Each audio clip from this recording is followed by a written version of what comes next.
Bonjour mesdames, messieurs. Je voudrais d'abord remercier Ali d'avoir bien voulu m'inviter à participer à ce débat.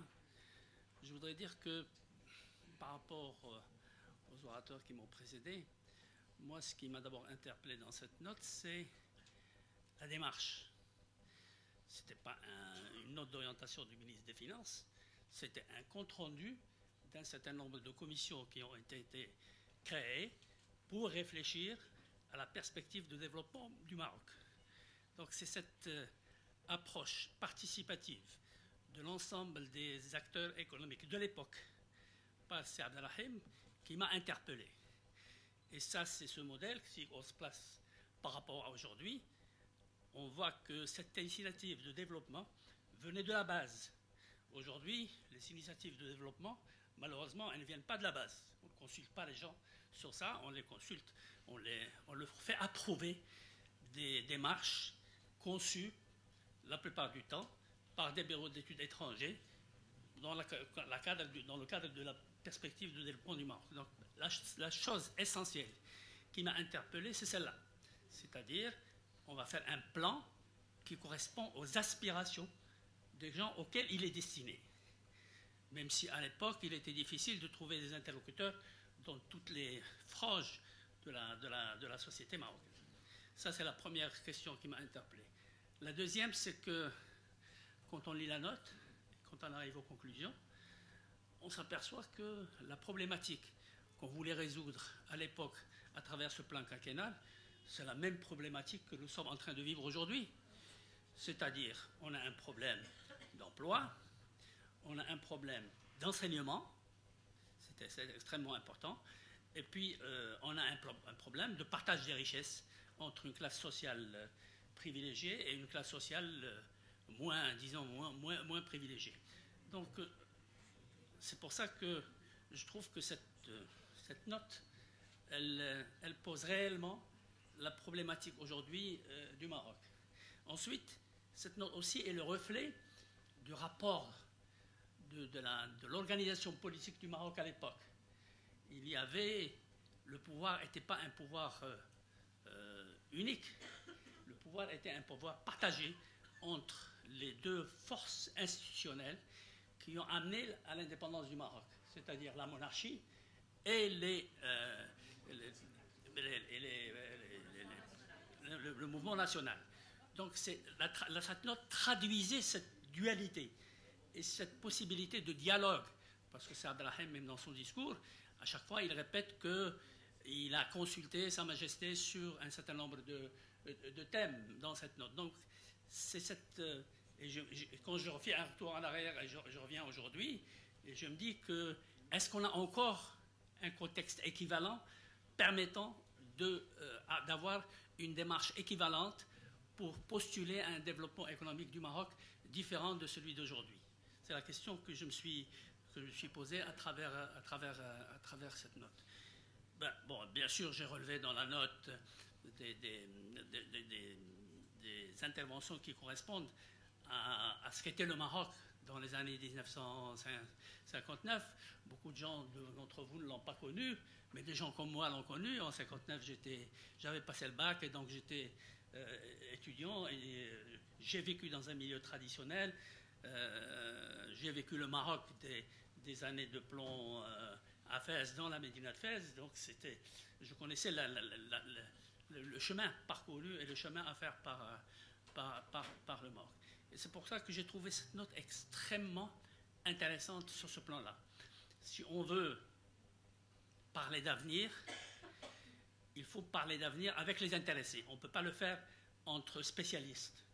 Il faut absolument que les intéressés puissent avoir droit à la parole et droit à la participation. Donc, c'est extrêmement important. Ensuite, les problématiques. On en parlait aujourd'hui. La problématique agraire est toujours la même. Est-ce qu'on est sorti de cette dualité entre une agriculture moderne et une agriculture traditionnelle? On n'en est pas sorti. On a tout simplement substitué aux grands propriétaires étrangers qui étaient généralement européens, des grands propriétaires marocains aujourd'hui à leur place. On n'a vraiment pas résolu la problématique. La problématique est toujours la même. Et donc, voilà, moi, ce qui m'a touché dans cette note, c'est surtout la façon d'aborder le problème du développement. Et cette façon, c'est elle qui a abouti à poser les grandes questions qu'il faut résoudre pour un développement économique harmonieux du Maroc. C'est Abdelrahim les cite à la fin. Il dit il y a l'enseignement. Il faut qu'on trouve un enseignement adapté à nos besoins et ouvert sur l'avenir, ce qu'on est en train de chercher jusqu'à aujourd'hui et qu'on n'a peut-être pas encore, on n'a pas encore trouvé.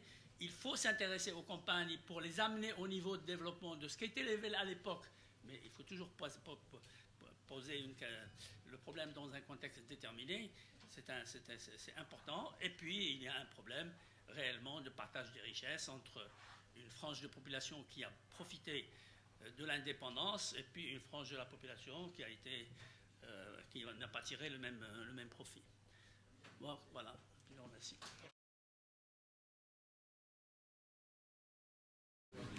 Je vais être bref. Je crois que quand on lit la première fois cette note de C. Abdelrahim, on voit bien que dans les années 59, au Maroc, on avait deux objectifs. On avait un objectif de développement économique, mais on avait aussi un objectif de construction de l'État. Et je crois qu'après la chute du gouvernement de Abdellah Ibrahim, on a continué à bâtir les structures de l'État marocain et on a oublié la phase pendant de développement économique et d'implication des Marocains dans le plan de développement économique. On l'a oublié. Et finalement, on est arrivé à bâtir une structure administrative. Mais est-ce qu'elle a fonctionné d'une manière moderne? Je crois que nous avons eu de longs débats, de longues discussions avec M. Azoulay qui est là, autour de ce problème-là.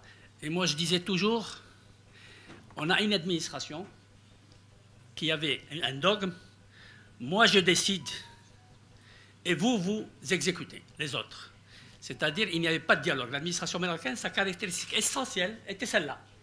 Moi j'ai un pouvoir de décision, eh bien vous n'avez qu'à exécuter. Même si je décide des choses qui ne marchent pas, eh bien vous êtes obligé de les exécuter. Et je crois qu'on est toujours, c'est une vision, excusez-moi, je ne veux pas faire de politique, mais c'est une vision un peu qui a la continuation du Marzen, c'est-à-dire le pouvoir de décision appartient à une structure et les autres n'ont comme rôle que d'exécuter ces décisions. Et l'administration marocaine est restée dans cette vision. Et aujourd'hui, malgré tout ce qu'on peut faire, c'est toujours la même chose. Parce que vous parlez de directives données par Sa Majesté pour supprimer tel papier ou tel papier. Mais allez faire une légalisation de signature. Vous êtes avec un document pour légaliser une signature, on veut vous retenir 2 copies. Dans une commune, c'est 2 copies. Dans une autre commune, c'est une copie. Quand vous vous adressez au ministre, il vous dit non, il ne faut pas laisser de copie. Finalement, il y a peut-être des directives qui sont données, mais on a une structure administrative qui continue à fonctionner en propre. Elle tourne sur elle-même.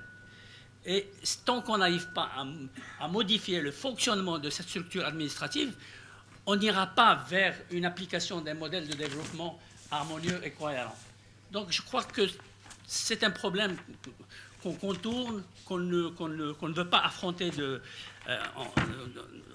au fond. Et tant qu'on ne l'a pas fait, tout modèle de développement économique sera un modèle biaisé. Il profitera à une frange de la population et il ne profitera pas à toute la population. Et donc moi je pense qu'en premier lieu, il faut absolument trouver une solution pour que cette administration qu'on a constituée d'une manière pléthorique, d'une manière impériale, je dirais, c'est une administration impériale, qu'elle puisse être une administration citoyenne. Et donc aider les citoyens à résoudre leurs problèmes plutôt que de leur poser des problèmes qu'ils n'arrivent pas à résoudre. Vous ne pouvez pas imaginer. Aujourd'hui, vous allez dans une conservation foncière pour demander un document. Les documents qu'on vous demande pour obtenir votre quitus ne sont pas les mêmes. La conservation foncière de Casablanca ou de Rabat ou de Nador ou de Tanger, les documents ne sont absolument pas les mêmes. Chaque administration vous demande un type de document différent, alors que c'est le même papier administratif que vous allez obtenir à la fin.